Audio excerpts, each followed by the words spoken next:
ultimately you are in charge. It is your business. It is your assets. But you need to be able to delegate and kind of step back and focus more on areas that need improvement, as opposed to just doing everything yourself. Welcome to the How to Scale Commercial Real Estate Show. Whether you are an active or passive investor, we'll teach you how to scale your real estate investing business into something big. Anton Ivanov is a U.S. Navy veteran, a real estate investor, entrepreneur, and founder of RentCast.io and DealCheck.io. Anton, welcome back on the show. Thanks for having me, Sam. Great to be here, as always. Absolutely. The pleasure is mine, Anton. I didn't look it up here ahead of time. I can't remember. It's been a couple years since the last time you were on the show. So it's great to have you come back on. I don't remember the episode number, so here maybe we'll include that there in the show notes in case you want to go back and kind of hear Anton's first podcast with us, where he breaks down a lot of the ways he built his business and some really other cool things that he's done there in his real estate investing career, which we're not going to really get into too much today. However, Anton, for every guest who comes on the show, even returning guests, there are still 3 questions I ask them in 90 seconds or less. Can you tell me, where did you start, where are you now, and how did you get there? Absolutely. So we started investing, me and my wife, it's been about 10 years now going on that. We actually started very small. We started with house hacking. We bought one duplex that we lived in one of the units, rented out the other.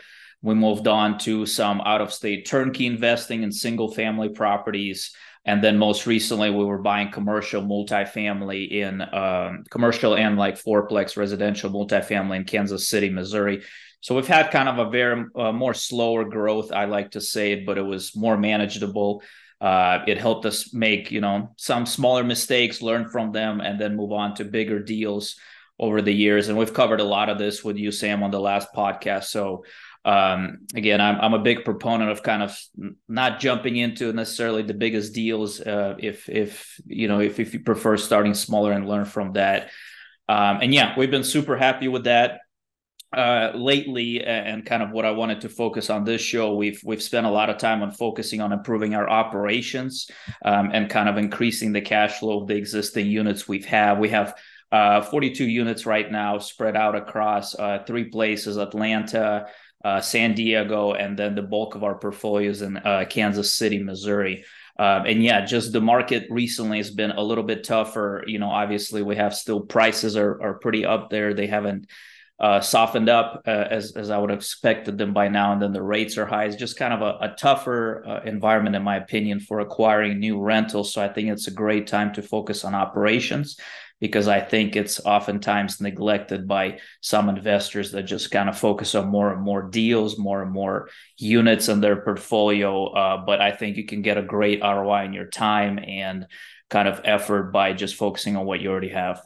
Man, there's a lot to be said for that, and I look forward to jumping in to getting kind of some nitty and gritty details on how you guys have done this. I guess before we get into that, though, 42 units spread completely across the country. I mean, Atlanta, Kansas City, San Diego. And if you are managing operations, it sounds like you're self-managing these properties. So no, and actually that takes me straight into our first point is, I look at, when you're first starting investing in real estate, you're kind of more, I would say, boots on the ground. You're more involved, especially with acquisition and management. I think it's important as you transition to larger volumes of units, 10, 20, 40 like us units, especially if they're spread out across the country. I think at that point, you kind of stop being maybe like the workhorse of your business, of your real estate, venture empire, if you would, and you kind of start to become the CEO, right? Where you're, ultimately you are in charge. It is your business. It is your assets. But you need to be able to delegate and kind of step back and focus more on areas that need improvement, as opposed to just doing everything yourself. So one of my, first tips for kind of improving operations at scale, again, is not necessarily doing it yourself, but finding professional property managers. So we've used professional management for all of our units. Funny thing is, when we bought that duplex that we house hacked, that was our first property that we bought. We used the property manager for the upstairs unit, even though we lived in the building. And it sounds kind of stupid, maybe silly, like, hey, why didn't you just manage you're right there? It's the unit above. But I had this vision of kind of growing our portfolio to 40, 50 units. And I wanted to start getting experience with working with property managers, kind of seeing how that plays out, which prepared us to later buy out of state properties that I was not going to manage myself. So I think it's important. You know, I've met folks who self-manage, especially if they're local, the buildings that they own are local. It can work, but I just think it turns into a full-time job very quickly, especially if you have a lot of units. I think you can free up your time. And if you find a good manager, you know, and kind of work with them, right? It's also another thing I would say about property managers. It's not really a give it to them and forget kind of arrangement, which I think some people expect. And you know, in an ideal world, maybe it would be, but everybody's different. You're different from, you know, Sam, from me, the way you want your units managed. And yes, a property manager has their own like procedures and steps, and they like to do things a certain way. That doesn't mean that you can't go to them and say, hey, look, I know you guys like to do it this way, but here's how kind of I would like to tweak the process. Like, again, you're basically the CEO, you know, they're working for you, you're paying them. And I think as the CEO, you have the full right and kind of not to micromanage them, essentially. Nobody likes that. You know, they don't want you to be there just making every little, you know, second guessing their decision and stuff like that. But no, if you feel like things are not going the right direction, step in there, you know, do a monthly phone call. This is what we do with our property managers, even if things are going smoothly, just to check in, see how things are going, any big issues, anything we should be concerned about, look at trends, and let them do the work, especially if you own out-of-state properties. That's really great advice. And I bet most people don't do that, who are out-of-state owners, is having that monthly check-in. Yeah. How do I mean? And I also wonder if, you know, how did you convince and/or get on the calendar of your property managers saying, "Hey, I want this monthly check-in"? Because I bet there's some property managers out there that'd be like, "Hey, Anton, it's great knowing you, buddy, but I really don't want to spend 20 minutes with you once a month talking about your properties and go away." So how did that conversation go? Well, two things. So I think as you, you know, as you scale your portfolio, the more units you own in a certain area, the more units you have each property manager manage, you kind of become a more valued client, right? So if they're just managing one house for you, you're absolutely right. They may just not be inclined to spend as much time with you because you're like 1 out of 500 or something units. But as your units grow, you have, you know, a dozen, 20, 40 plus units. It becomes much more easier, at least in my experience, to get on their calendar, have them be a little more responsive. And I would take advantage of that. You know, you are a more valued client. They should spend more time with you. So that's kind of one thing. I think it's natural for that to just happen as you grow your portfolio. The second one does come down to property managers and not being able to basically, you know, fire one if it doesn't work out. I had to do this in some of our markets. You know, there's so many property management companies, and some are, like you said, they're just like, they don't really want to like stir the boat. They just kind of want to collect their cut from the rent every month. They don't want to talk to you, you know, like they don't want to talk to the tenants.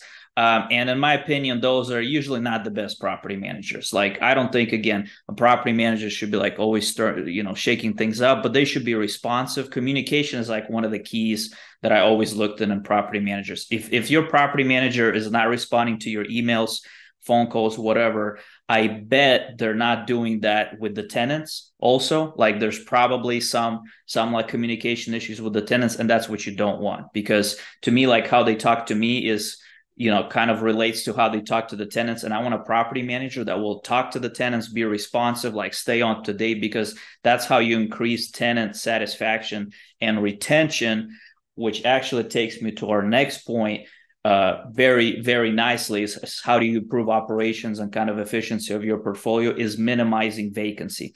When you have a portfolio at scale, a large multifamily commercial portfolio, what I've found, and I've talked to a bunch of investors, is vacancy becomes your biggest expense. It's not your taxes, it's not your insurance, it's actually vacancy. If you have 40 units and 10 of them are vacant, you know, that's like a 25% reduction in your income. It becomes huge. So focusing on minimizing vacancies.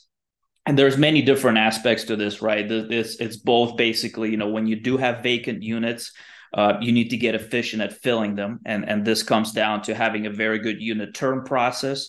You're not like messing around finding a contractor, doing scopes of work. Like we've got it down to a science where basically we have a portfolio, like our bulk of our portfolios in Kansas City. We have a standard list. Like I'm like, hey, here's basically a punch list, right? Here's what you go through. We have a standard set of contractors. We already agreed on budget and materials. Like we like to standardize. We paint, like you name it. Like it's such a well-honed process. And again, that's something that's easier to do at scale. If you own a single family here, single family there, it's kind of a little more individual work. Like what does this house need? When you have commercial units, large, especially I've talked to folks that have 100+ units, right? They're like, I can't be going and doing a personal inspection, or every manager is going to do an inspection. Like have a standard set for how you turn a unit. So when a unit does become vacant, they give you the keys. It's like, boom, we've done the inspection. Boom, we've scheduled the work. We had contractors lined up.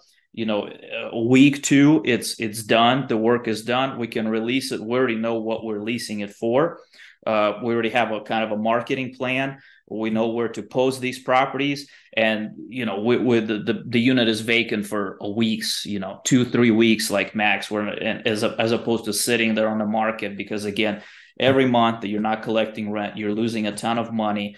And it's kind of like a hidden expense, right? It's not like on your operating expenses, on your capex or anything. It doesn't show up there, but when you're not collecting rent, that is an expense. So huge, very huge, minimizing vacancies. The other thing I will say, kind of where we started with the whole vacancies, the whole tenant, I call it like tenant retention, right? General concept, but it basically involves keeping tenants happy. It's a multifaceted thing. It's hard to like point it like, hey, do this and your tenants will be happy. But having a good property manager, like we started talking, can go a long way. Tenants, in my experience, most of them, like they're not like super picky. Like you'll get one tenant out there that's just kind of a pain in the butt, excuse my language, but most people, if they have an issue, they understand, like things break, right? Dishwashers break, whatever, garbage disposals break. They just want good communication. And we've heard that time and time again from our tenants. Like they love the fact that, so we have like programs where they can text, they can use a website to submit maintenance requests. Like it's easy to get a hold of our managers, our maintenance departments.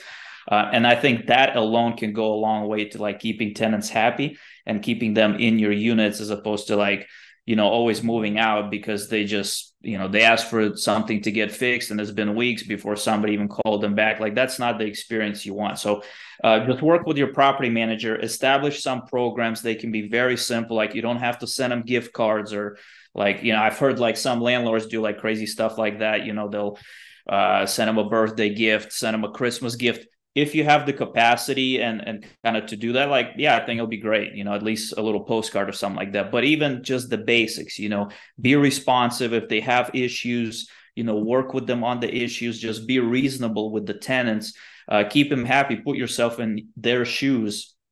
I think that can go a huge way to reducing your vacancies.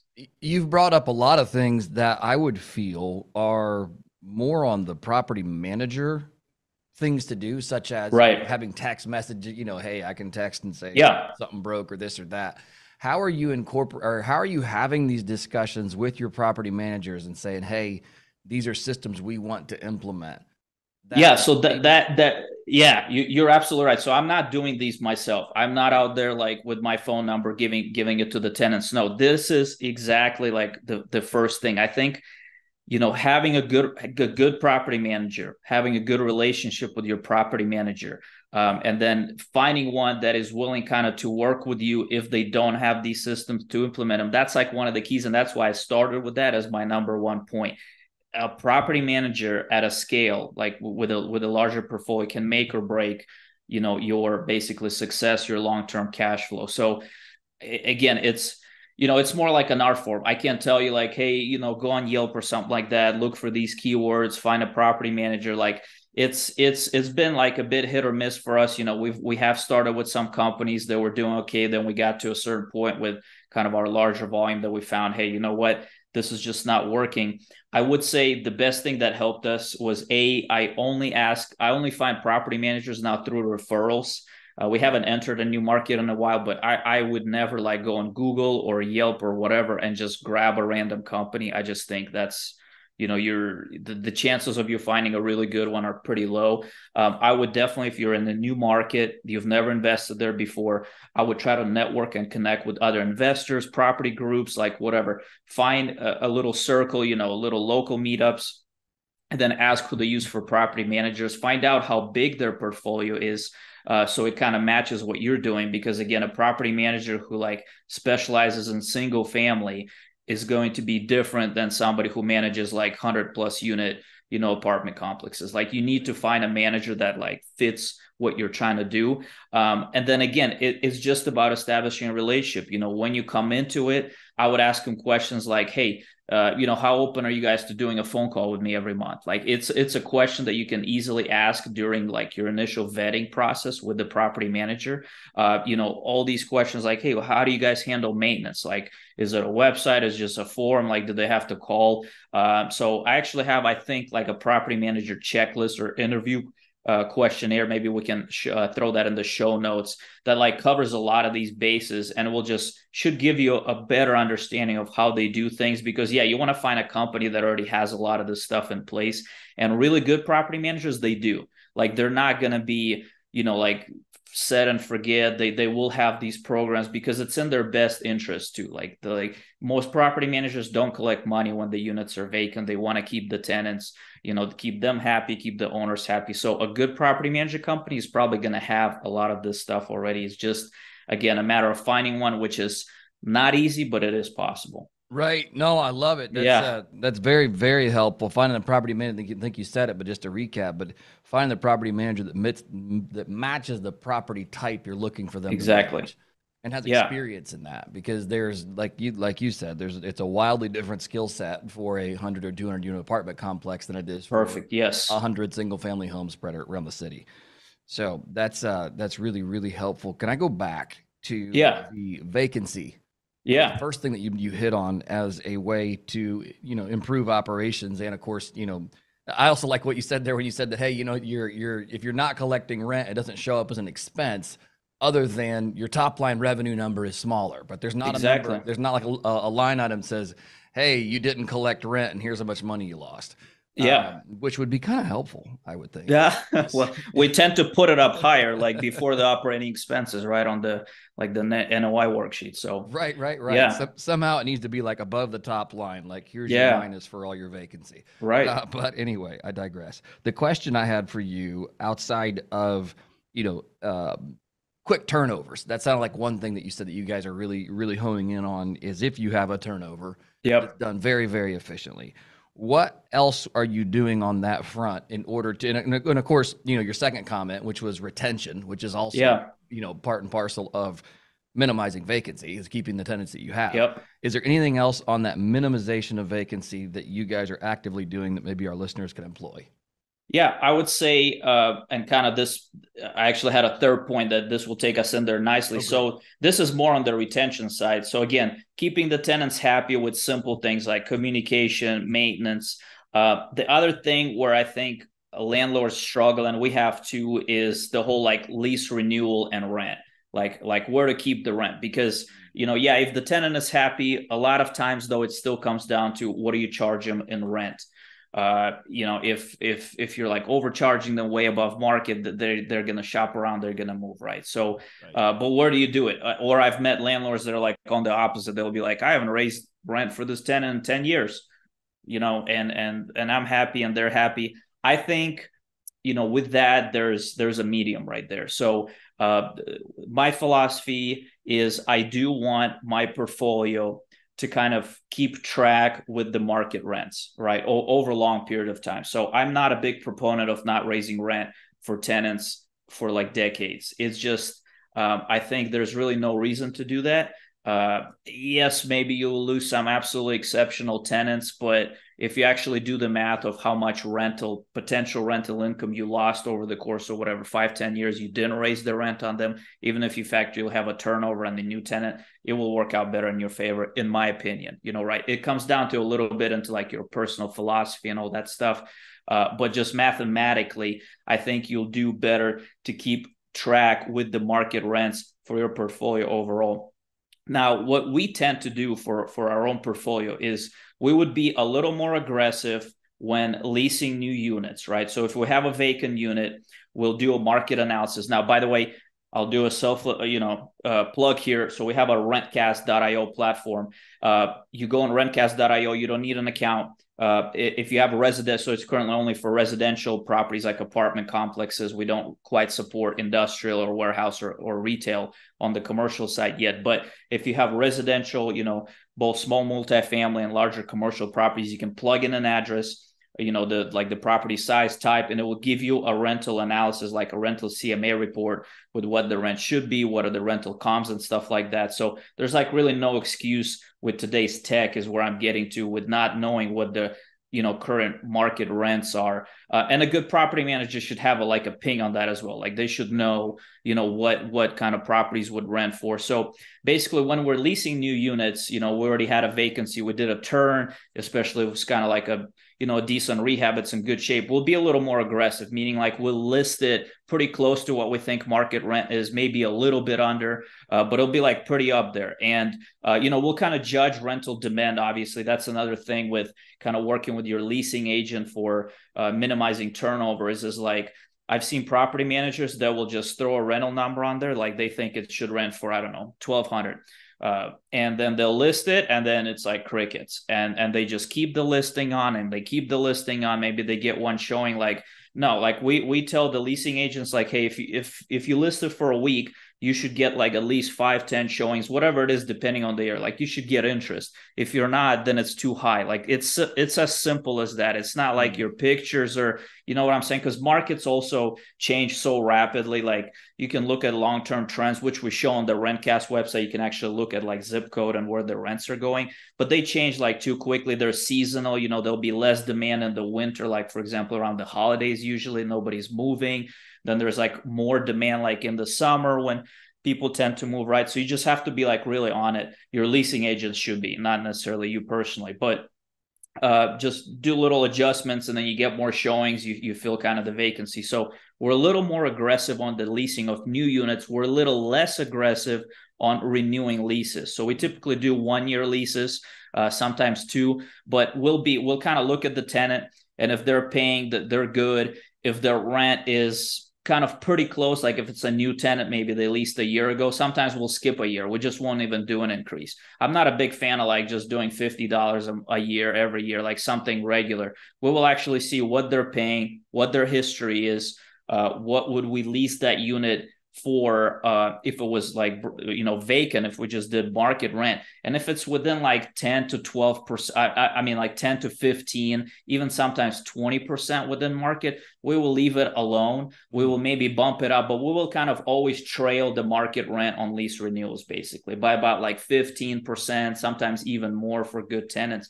So we'll kind of keep it up, but we will be much less aggressive, and that kind of gives you a spread. Because if that tenant was to go and be like, you know what, they gave me a little increase, like, I don't know, $100, $150 a month. And what are they going to do? Like, think about it. They're going to go and shop, right? First, they're going to be like, you know what, I don't want to pay more, because it's like human nature. Why would I pay more? They'll go do a market analysis for the same kind of unit type that they're in. And if the market rent is really like 10, 15% higher, they probably won't really find anything that is better than what they're paying. And they'll be like, well, I guess, it's inflation, and people expect rent increases, right? They just don't want to be in a position where like, they feel like you're overcharging them. So if they go and they find a bunch of other units for leasing for less, or maybe they're just better condition leasing for the same. So just put yourself in the tenant's position. Again, my preferred strategy, a little more aggressive on vacant units, a little less aggressive on existing tenants and lease increases. But find a strategy that works for you. Communicate that to your property manager. Like, your property manager should be on it. It shouldn't be like, oh, what should I lease this unit? Like, we have a process. So like, go to RentCast or whatever platform they like to use, find the rent estimates, look at the tenant. Is this a lease renewal? Is this a new tenant, right? Like, have kind of almost like a workflow checklist, whatever, that that they know, but let them do it, once they're comfortable with. And we had great success with this. Like we got our leasing agents, and they like it too, by the way. Like, property managers do like systems. They have a lot of units. They don't want to be overthinking too, but if you get them on a system, I actually found that they're very responsive to it, provided it's like overall a good company. Like they're honest. They want to work. They like these systems. They like that. Like, hey, I do this, and my owner is happy. The tenants are happy. Like we're done. It's I haven't had personally issues once you kind of get them on board with that. Man, that's great. So we got 3 action items here in order to, and it all comes, well, 1 is minimize the vacancy, 2 is retain the existing tenants that you have, and then 3 is inside of retaining those existing tenants. It's paying really close attention to how your units are priced and who the tenant is that's currently there, and or if it is a unit that you're filling. So that's really, really helpful.